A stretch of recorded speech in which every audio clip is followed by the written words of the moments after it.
приятели! Днес е неделя, 9, почти 9 сутринта. Днес ще колездим, много кратко, отново на Кенана, за по-спокойно. Ден като ден, но кое е различното днеска? Днеска ще колездим с една приятелка, моя близка, казва се Виктория, накратко Вики.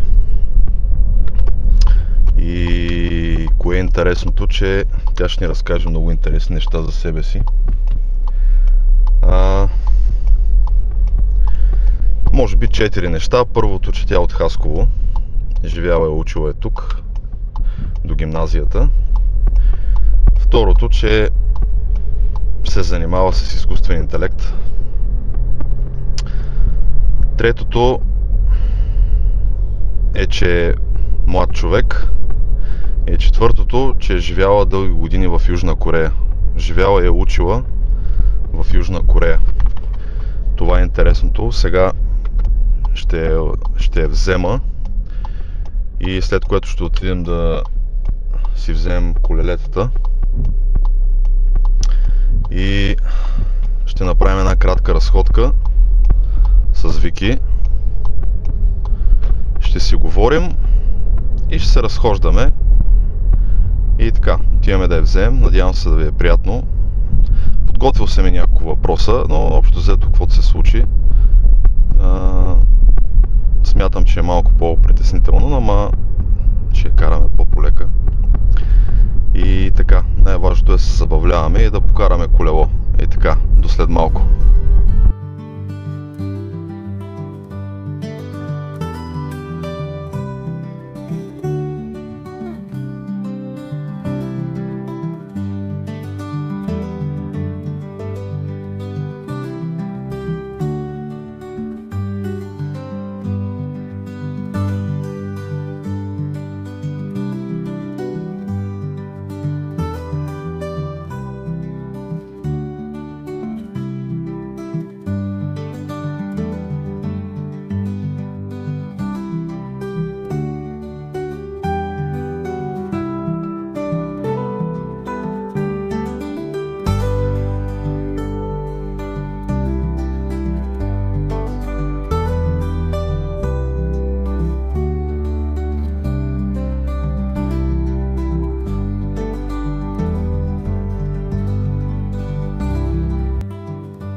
Ето е Вики.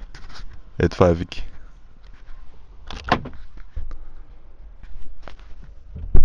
Добро утро, Вики. Добро утро. Как си? Добре, ти? Наспа ли се? Ами горе-долу. Готова ли си за колездене? Да. Какво си носиш? Ще нося едни неща, ако може да ги предадеш на Боряна. Да, добре. Дай, благодаря.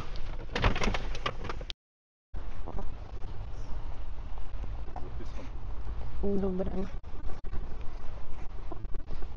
С Вики караме вече на Кенана.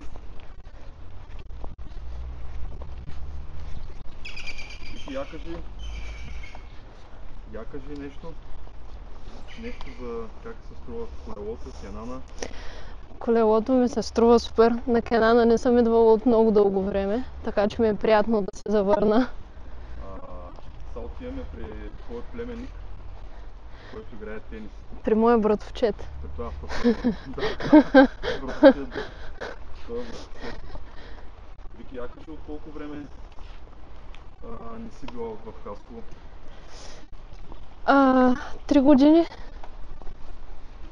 3 години откакто, смисъл, кога завърши и къде завърши? Завърших в университет в Южна Корея. Тук в Хасково? В Хасково. В Хасково завърших в езиковата гимназия 2015 година. Вики, дай колко? Какво завърши езиковата? Испански с английски. Испански с английски? Как така от испански с английски в Южна Корея? Ами, Започнах малко по малко да проявявам интерес към корейски език, корейската култура и към компютърните науки. А мисля, че Южна Корея е най-доброто място да се обучаваш и да се развиваш в тази сфера.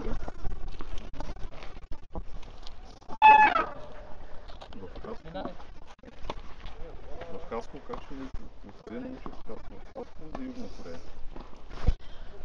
Ами, всъщност не научих в Хасково.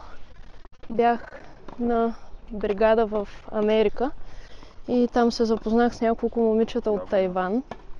2016 и 2017 някъде. Лятото там се запознах с едни момичета от Тайван, които ми бяха фенки на кей-поп, на корейски филми и така в последствие разбрах за корейската култура. И след което прибра се в Хасково? Да, приключих си бакалавъра в Пловдивския университет. Учила си в Пловдивския бакалавър? Какво? Да. Софтуерни технологии и дизайн. Значи оттам започва софтуера? Да. От Пловдивския? Да. И там завърши бакалавър? Да. Магистратура? Магистратура само в Корея след това. Само в Корея? Да. И всъщност в Корея ти беше магистратурата? Да. Супер. И как така дойде си тук, завърши си бакалавър и в един момент все едно отиваш да им изродат на пазара, така просто отиваш си в Корея. Ами, не беше чак толкова лесно решение всъщност.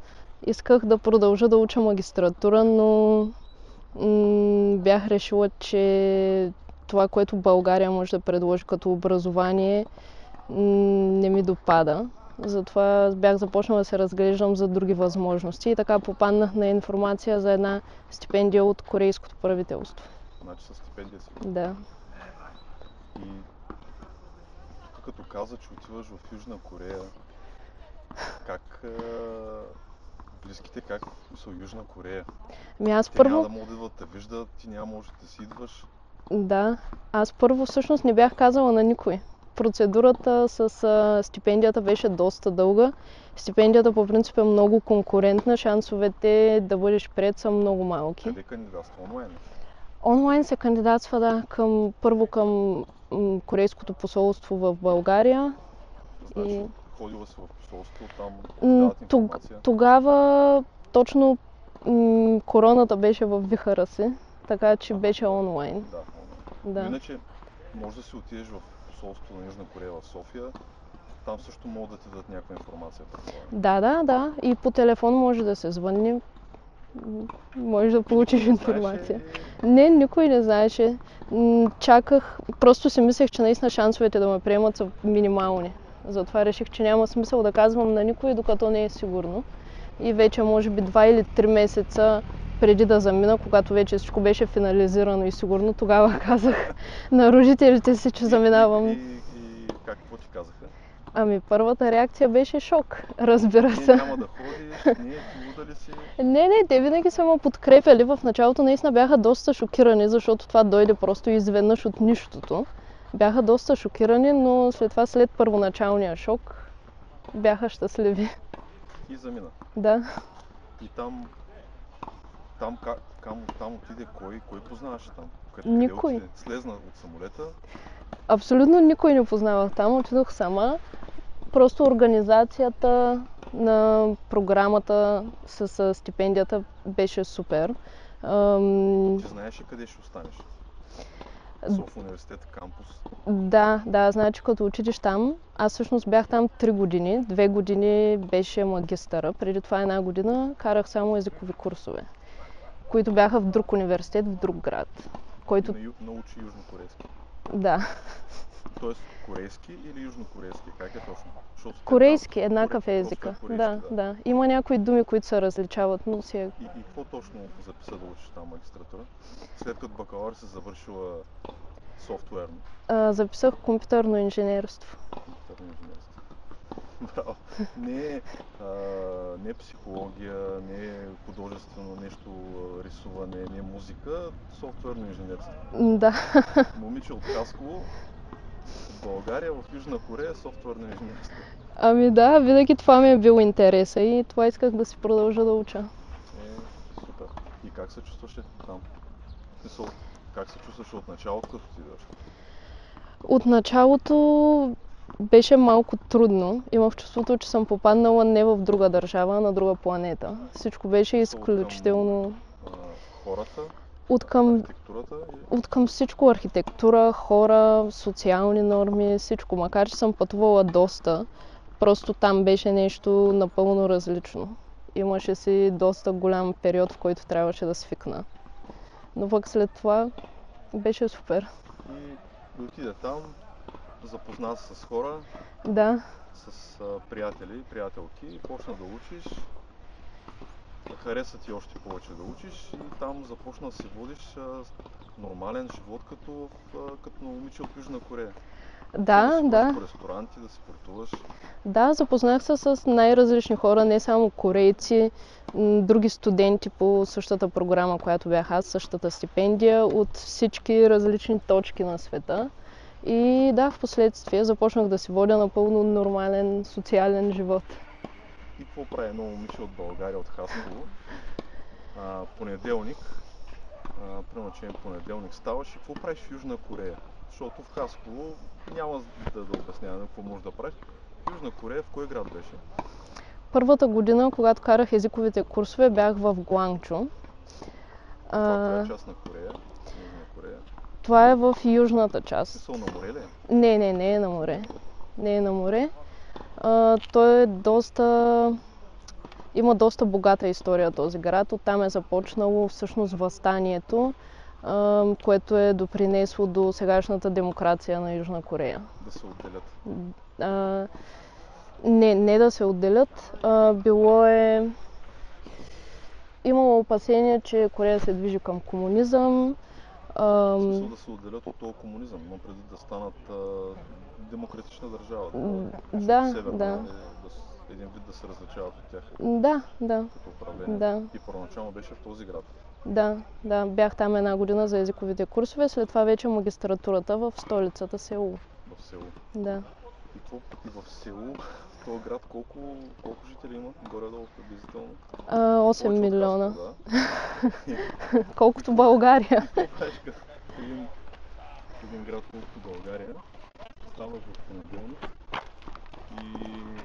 И какво правиш там? В смисъл имаш приятели, ходиш, спортуваш, какво се храниш, къде се храниш, ходиш, си им ресторанти, каква е храна? Специално ако говорим за понеделниците, учивам в университета, независимо дали имам лекции или не. След това цял ден бях в една лаборатория, изследователна лаборатория, където прекарвах всеки делничен ден, общо взето като на пълен работен ден. 7-8 часа в тази лаборатория? Да. Там с учители или как? С преподаватели? Да, с главен професор има там по няколко лаборатории във всеки факултет. Избираш си, те са в различни сфери, нали, говорим специално за компютърното инженерство. Да. Избираш си някоя, която да се припокрива с твоите интереси и там общо взето си работиш. В Южна Корея, не в Северна, не. В Южна Корея, добре, един млад човек, ако отиде там, на теб се промени цял режим, в смисъл от към храна, примерно, тук се хранила с едно, там храни се като тях, в смисъл изцяло техния начин, защото там е съвсем различно храненето. Храната специално за мен беше малко по-сложна, защото цял живот бях вегетарианка. Корейците ядат изключително много месо. Всичките им яденета са с... Предимно? Или всяко? Всякво. Най-много обичат свинско, но като цяло всякво. И другото е, че ресторантите им са доста специализирани. В смисъл не е както тук или другаде да отидеш на един ресторант и да можеш да си поръчаш най-различни неща. Там всеки един ресторант предлага по едно-две неща, в които е специализиран. И това е. А пък корейците, социалният им живот винаги се върти около това да ядат заедно на ресторант. Така че ако искаш да имаш... Те са такива семейни ли са? Не семейно, с приятели. Да събират просто повече хора? Да, дали е просто между приятели или пък примерно с лабораторията след работа. с клубове в университета. Всичко винаги се върти около това да се хранят заедно. Те смисъл приятелите, които са там, и не само приятелите ми, хората, как се отнасят към примерно нас, към хора, които от България? Знаят ли още България или пък как те приемат, като кажеш, че си от България?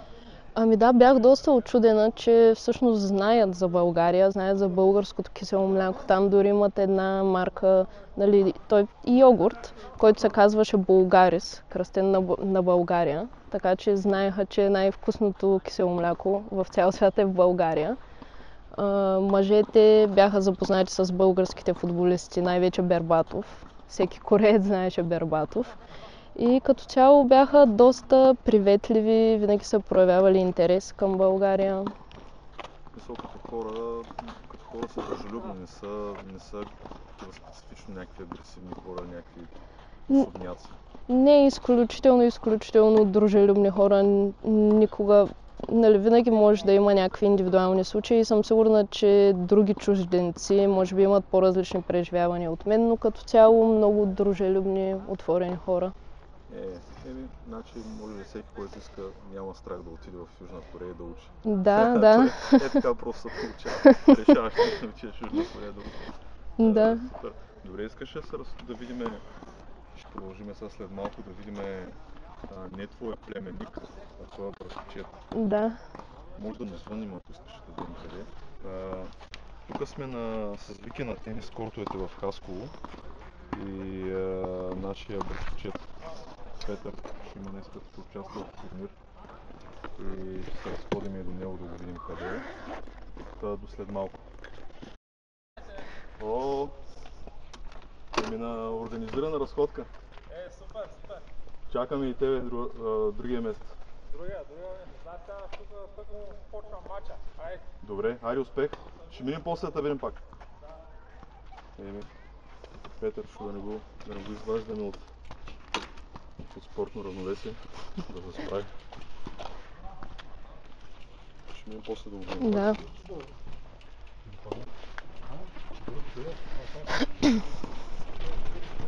Колелото как ти е? Харесва ли? Да.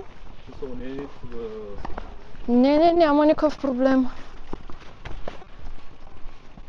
Скоро се вкупват. Да. Гумите са нови. Супер, сега ще отидем на Кенана нагоре.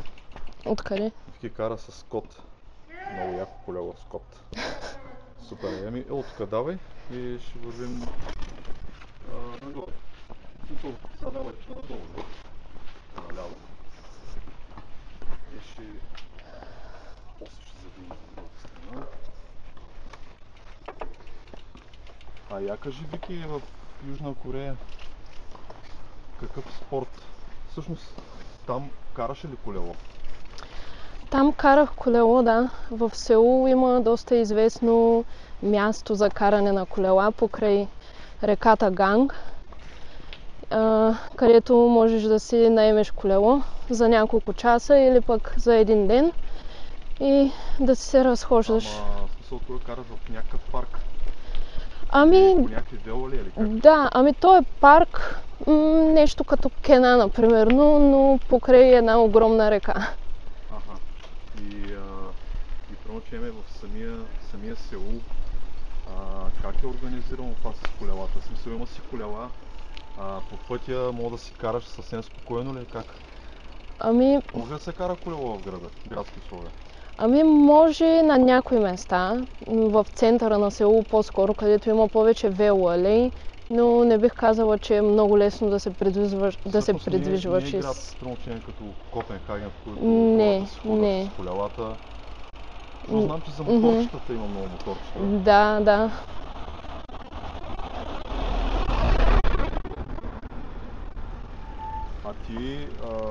Ти там какво спортува така най-често? Там в университета бях част от един клуб по улични танци от сорта на хип-хоп. Бяхме доста голяма група. Хип-хоп? Да. И всъщност това беше най-добрият университетски клуб по танци в цяла Корея. И главно с това се занимавах. И всъщност Къде танцувахте? Тренирахме, т.е. репетирахме в залата в университета. Иначе имаше най-различни състезания между университети, снимахме видеоклипове и подобни неща. И имаше ли такова като например да отидете между хората да играете на публични места? Мисля, че имаше хора от клуба, които го правят това. Аз лично не съм участвала, но клуба беше доста голям, 200 и няколко човека. Така че имаше доста различни занимания. И това ти беше да разтоварваш? Да. Браво. А колело, често ли караш там? Не бих казала чак толкова често, може би... Нямало си колело, просто си наемаш? Да, наемам си. Да, може би веднъж на месеца, веднъж на 2 месеца, нещо такова. Там като си била в Корея, Южна Корея, като си учила, нали, там всичко, кое най-много ти е липсвало първоначално? Сещала ли си за България и кое най-много ти е липсвало? Да, разбира се, че често се сещах за България. Липсваха ми българското кисело мляко и българското сирене. Най-вече. Иначе, просто като цяло ми липсваше вкъщи. В смисъл, колкото и да ти е добре някъде, винаги няма как да го намериш това чувство, както когато си в къщи. А там като беше, мислиш ли след като завършиш какво ще правиш магистратура? В смисъл, работиш ли нещо или имаш ли някакви предложения или някакви идеи за работа? Да преминем натам, нали, вече с какво се занимаваш? Да, разбира се, имах доста често си мислех за това какво да правя след като завърша. Дали да остана в Южна Корея, да се върна в България или пък да отида някъде другаде. Много дълго време си мислех, че ще си остана в Корея. Обаче в последствие се разубедих, понеже наистина е много далеч. Много е скъпо да си идваш до тук. А там живота скъп ли е като живот? Не бих казала... Ако работиш? Да, не бих казала, че е толкова скъп. Цените по супермаркетите са близки до тези в България. С изключение на плодове и зеленчуци, които са може би 10 пъти по-скъпи от тук. Една диня в Южна Корея е около $25. Няма диня ли какво? Всичко го внасят. Плодове, зеленчуци, всичко е внос. И само месо има? Да. Супер. Добре. Една заплата там... Колко е една заплата? В смисъл, там се плаща не е в долари, там е в долари една средна заплата. Колко е там? Една средна заплата може би над $2000. Това в кой сектор? Ако си в IT сектора? В IT сектора по-високи. Това говоря просто за средна заплата. $2000? Да. А една диня е $20? Да. Добре, там в Сеул има ли много... Предполагам, че има много чужденци, които работят там, нали? Чак много не бих казала. Или не е широко отворен пазар за чужденци? Все още не. През последните години започва да се отваря, да има все повече чужденци, но като цяло... А те какво работят? Има доста, които са в IT сектора, да, но пък Корея е доста богата от към специалисти в IT сектора. Така че там за чужденците си имат материал. Да, е още по-трудно. И кое е там в Сеул, кое е по-доходоносно да работиш? Ако трябва да останеш ти, какво си мислила, че трябва да работиш там, за да изкарваш твои пари? Със сигурност в IT сектора, в сферата на изкуствения интелект. И добре, и я кажи сега ти завърши магистратура там, реши да се пребереш, как реши? свързано с работата или реши да се прибереш просто? Ами просто реших да се прибера. Наистина щеше да ми е много трудно, ако остана там. Да се прибирам, да се виждам с родителите си.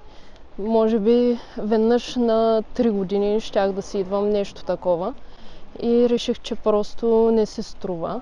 Дори и в бъдеще да не съм в България, да съм в друга държава, предпочитам да е някъде по-близо тук в Европа.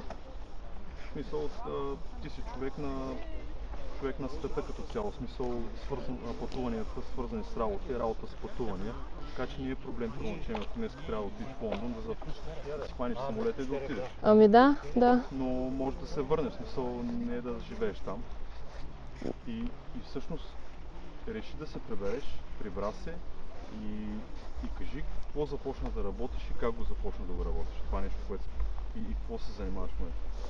Ами, когато се прибрах тук, доста дълго време си търсех работа, просто защото не живея в София. В Хасково няма много възможности да се развиваш в компютърната сфера.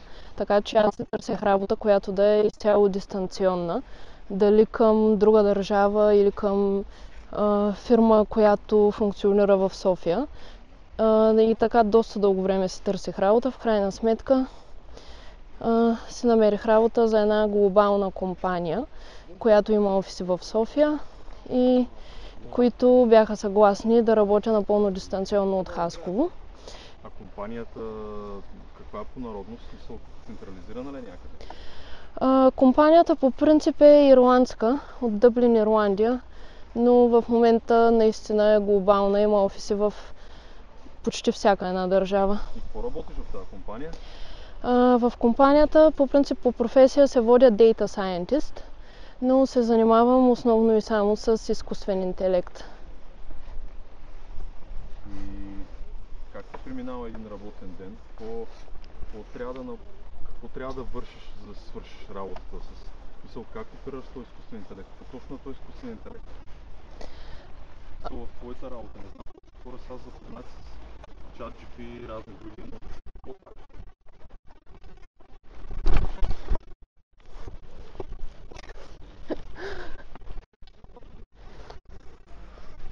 Да, ами аз се занимавам с нещо много сходно на ChatGPT.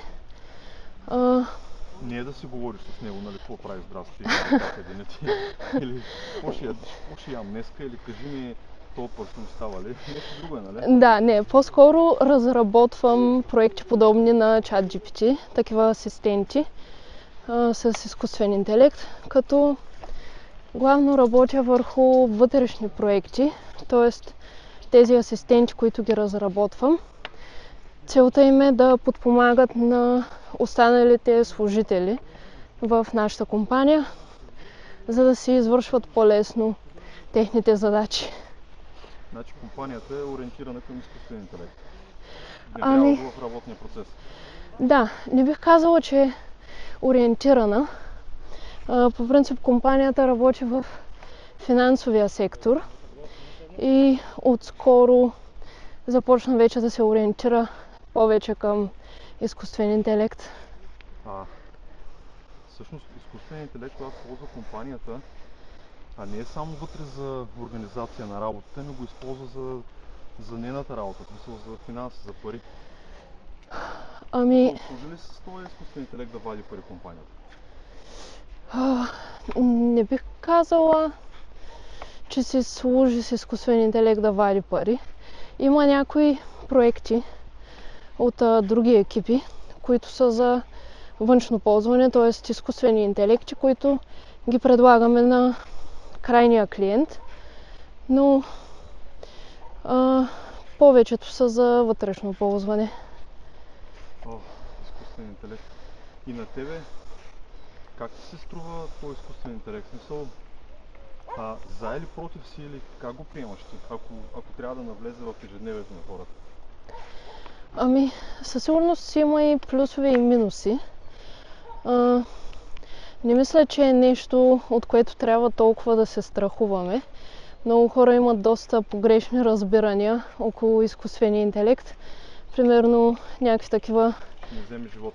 Да, някакви научно-фантастични теории, че ще придобие съзнание и ще превземе всичко това. Много трудно да се случи. Занапред след стотици години не знам какво ще стане. Тогава е възможно, но по наше време със сигурност няма да се случи това. Мисля, че като цяло е позитивно нещо. А ти ползваш ли го в изкуствен интелект в ежедневието? Ами, използвам чат GPT понякога, да, но се опитвам да не го използвам толкова много, защото според мен основният минус на изкуствения интелект е последиците за околната среда. Не много хора осъзнават колко много енергия се изисква тези модели, да, за да се разработят и след това за да се поддържат, да се захранват. Така че не мисля, че трябва да се отнасяме малко по-съзнателно, когато го ползваме. Не за най-малкото нещо, което можем да намерим в Google. Да, но в крайна сметка, нали, всички хора казват, че трябва да бъдем зелени, ето за изкуствен интелект, да имаме коли с батерии. Това обаче се оказва, че тези неща, за да работят ефективно и да ги ползват хората на 100%, те също замърсяват земята, нали така? Ами да. И в крайна сметка, какво се получава, че ние пак трябва да се въздържаме от използването на изкуствен интелект на коли с батерии, защото те пак замърсяват. Да, така е. Мисля, че просто наистина трябва малко повече да се замисляме за какво използваме този изкуствен интелект. И в крайна сметка, какво става? Карането на колело е най-добре, нали? Да, разбира се. Как се чувстваш сега, така като се разхождаш, нали, днес не си на работа и си на Кенала, да си караш колело? Ами чувствам се много добре, наистина. Има ли в село, когато има ли такива дни, в които е така просто се разхождаш и не работиш и не учиш и просто е така безцелно, е така просто си почиваш? Има доста такива дни. По принцип, корейската социална култура имат един израз, който се казва на корейски пали-пали. Това буквален превод означава бързо-бързо. Обичат винаги бързия начин на живот, винаги да вършат нещо. Трудно им е просто да се разхождат безцелно понякога. Но да, и аз малко така се бях... Какво придоби от тях? В смисъл, как плюсове и като минуси по начина през тези години, които беше там? Като плюсове и минуси, мисля, че най-много се възхищавам на корейските хора за това колко усърдно работят, колко са съобразителни с другите, ако мога така да се изразя. Мисля, че това са две неща, които научих от тях. Като минуси, не съм сигурна, че има някакъв минус, който аз съм... Не си ли прихванала това да работиш повече или да мислиш за работа? Ами, малко от началото бях тръгнала в тази посока, но в последствие наистина доста съзнателно трябваше да си повтарям, че това не е добър начин на живот и винаги трябва да има някакъв баланс, work-life. Има работа, трябва да има и отбор. Да. Искаш ли да седнем тук, да пием по нещо? Добре. Да. Това е... Тук виждала ли си го това? Не съм. Тук не чули? Не. Това е всъщност ясно да ти покажа. Това всъщност е езерото. Да. Това, което си беше, нали сега. И взеха го на концесия, нали? И това нещо пак ще го възродят. Пак ще се напълни с вода и вече ще се озеленено, ще има някаква такава инфраструктура, тук ще се направи. Супер. И тук направиха момчета, здравейте! И тук виж, тук направиха едно заведение. Тук също се направиха и такива въжен парк в гората, за децата най-вече, и тук заведение да си пиваш. Май да седнем да пием по-напред. Да. Пак сме на алеята. Пак караме. Хубаво беше на кафето. Да.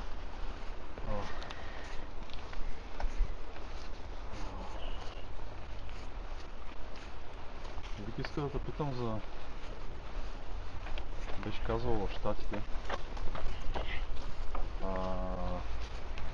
Че там си намерила някакви общи интереси с хора. Да. За какво беше общи интереси? За какво ставаше въпрос? Разбрахте? За музика ли беше или за филми?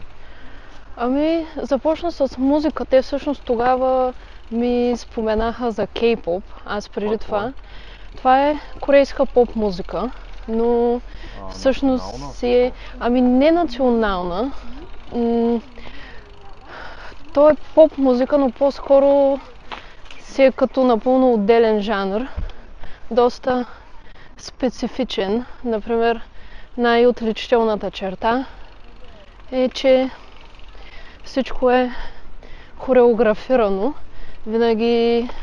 много танци. Да, винаги кей-попа върви ръка в ръка с много динамични хореографии. И да.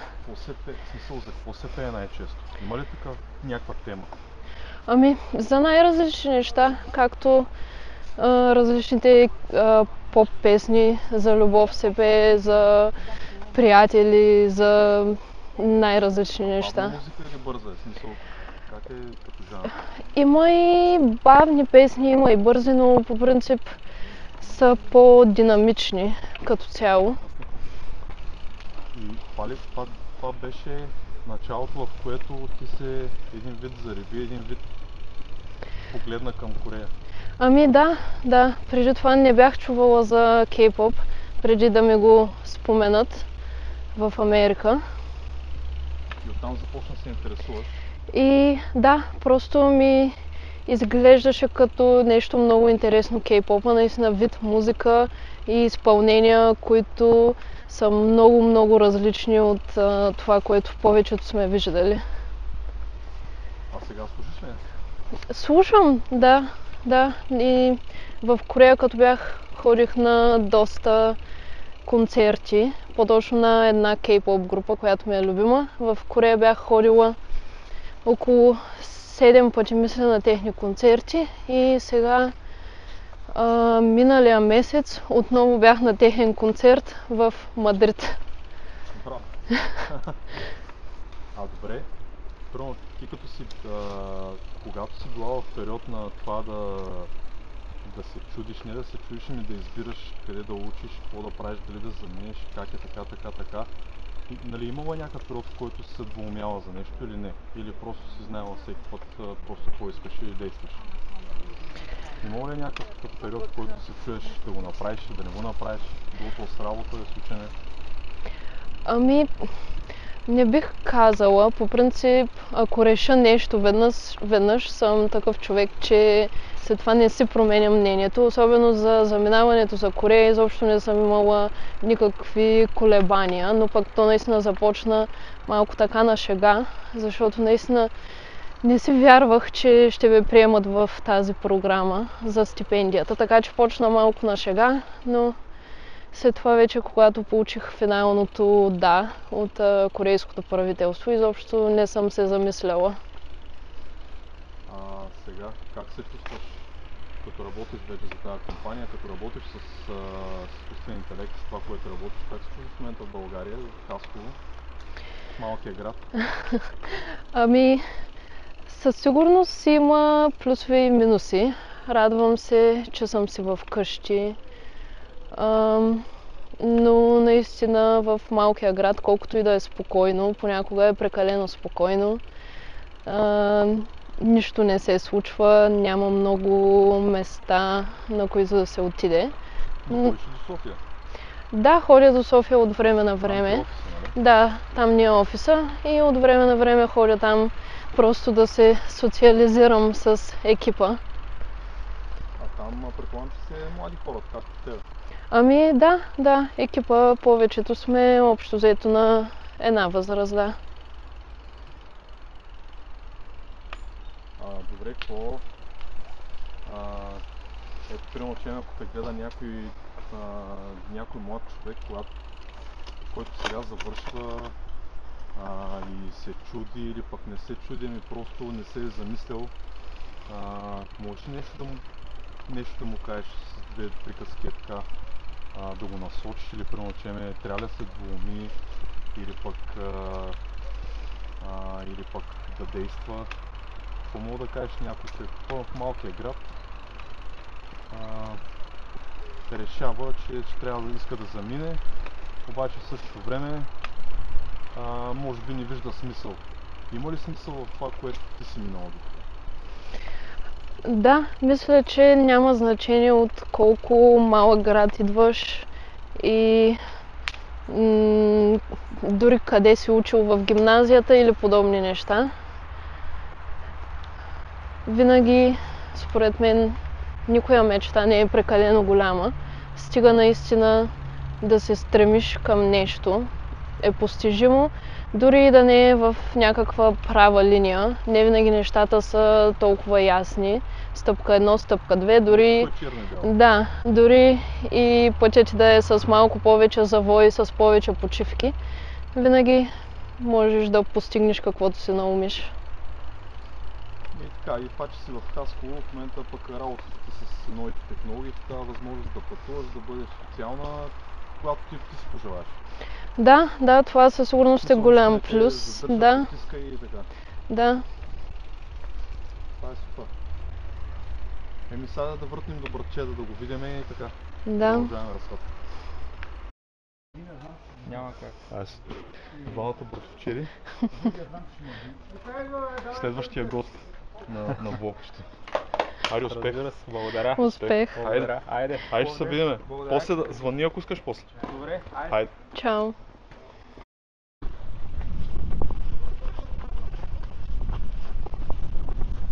Вики, много ти благодаря за разходката. И аз благодаря. Се гледаш. Да. Имаш поне спомен. Да. И благодаря, че разказа толкова интересни неща. Надявам се на хората е много интересно. Няма проблем, радвам се, че имах възможността да споделя. И пак ще караме. Да. Ето Вики с байка. Разказани за село, когато решите може в село да карате колело. Освен да учите и да работите. Да. И Вики, благодаря още веднъж. Благодаря. Сега отиваме да ядем пържени филийки и да пием кафе. Кажи чао. Чао. Чао. Чао от мен. Следим скоро.